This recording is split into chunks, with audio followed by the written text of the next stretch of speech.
حکوومەتی هەرێمی کوردستان کە بە حکوومەتی پرۆژە تەواو نەکراوەکان ناسراوە ماوەی 8 ساڵە سەرقاڵی پرۆژەی جوتسایدکردنی نێوان قەزای دووکان و قەزای ڕانیەیە، بەڵام وەک زۆرینەی پرۆژەکانی دیکەی وادەی تەواوکردنی پرۆژەکە دیار نییە. هاوڵاتیانیش ناچار بە ڕێگای یەکساید و پڕ چاڵ و چۆڵیەکەدا هاتوچۆ دەکەن و دەیان قوربانی لێکەوتووەتەوە و ڕێگاکە نازناوی ڕێگای مەرگی پێبەخشراوە. ئەوە مەترسی زۆر لە شوفێرە سوساری وەڵا ڕاستەکە لەبەر ئەو ترێلەوە ئەو تانکەرانەش هەر مەزارت نییە بڕۆی زاروێ ئەتو نەخۆشی لەبێ من زانم پێشان دەڕۆشم لە سلێمانی بە سعاتی نوێشی لەم برد ئێستا بە 2 سعاتونی بە 3 سعاتی ناگەی ڕێیەکە ناخۆشە و یەک سایدە و ئەگەر ئەو پرۆژەتەوە بکرابەیە زۆر باشە بوو لە منتیقی بتوێنی پشدەر یعنی یەک سای زۆر خەتەرە گوێ لێە چونکی یەک سایز ئەگە بڵێن ئەو هەشتا بێ ئەگەر یەک دەکات 160 تقریبا گوێ لێ ئەگەر 2 سایز بێ حایسە لە 190 حایسەکەم دەبێتەوە نامێنێ گوێ لێ یەک سایز هەر بەهۆی خەتەرە. بەهۆی ئەوەی ڕێگاکە هاتوچۆی بەسەردا دەکرێت مەترسی خراپبوونی بەشێک لە پرۆژەکە لە ئارادایە و بەڕێوبەری پاراستن و چاکردنی ڕاپەڕینیش دەڵێ مەترسی لەسەر شۆفێرانیش هەیە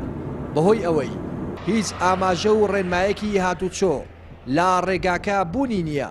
بەهۆی تەواو نەبوون و وەستانی پرۆژەکە. ئەو ڕێگا ئێستا کە هەیە لە چوارقڕنەوە هەتاکو و هیزۆب کە هەردوو سایدەکەی دوو چین قیر کراوە تەنها چینێک ماوە بۆ شێوازە بەکار دەهێنرێت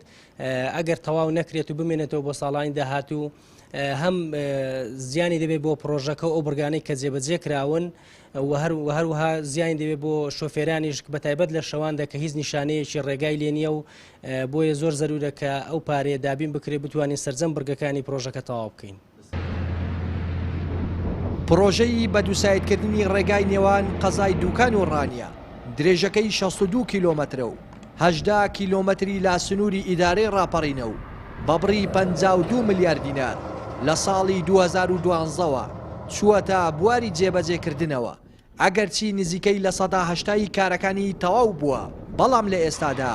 کارکردن لە پرۆژەکە وەستاوە و بۆ تەواوکردنی پرۆژەکە پێویستی بابڕی 10 ملیار دینارە،